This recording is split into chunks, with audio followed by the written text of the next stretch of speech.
22 diena. Ketinimo deklaravimas. Deklaravimas. Jei norite efektyviai valdyti realybę, pasistengkite kontroliuoti savo mintis. Nepaleiskite jų savieigai. Iš pradžių tai šiek tiek vargina, bet vėliau darosi įpročiu.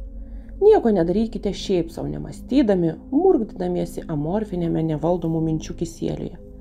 Deklaruokite ketinimą. Sutelkite dėmesį į tikslą. Tai nereiškia, kad reikia nuolat būti visiškoje parengtyje. Leiskite mintims dreifuoti, kiek jos nori, bet darykite tai sąmoningai, pagal principą. Jei mano protas klajoja, tai tik todėl, kad aš leidžiu. Ir taip pat sąmoningai grįžkite į susikaupimo būseną, kai to reikia. Aiškinimas. Paprastai minčių maišyklė dirba savaime.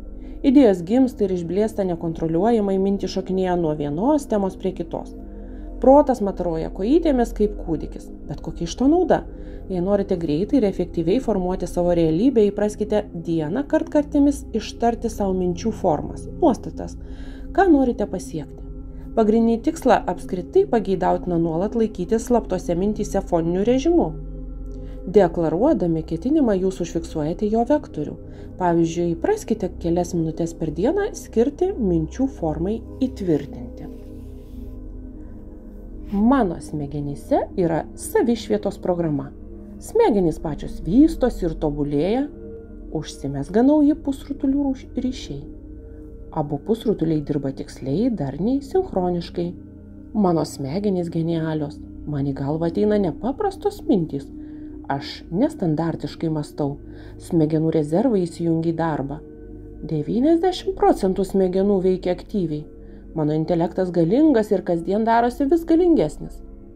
Aš lengvai sprendžiu visas problemas. Mano sąmonė šviesėja, man viskas skaidru ir paprasta. Aš viską aiškiai suprantu ir aiškiai dėstau. Jūs galite susikurti kelias tokias deklaracijas ir jas kartoti nustatytų laikų, pavyzdžiui, po dušo, mankštos ir taip toliau. Įsivaizduokite, juk visa tai bus realizuota.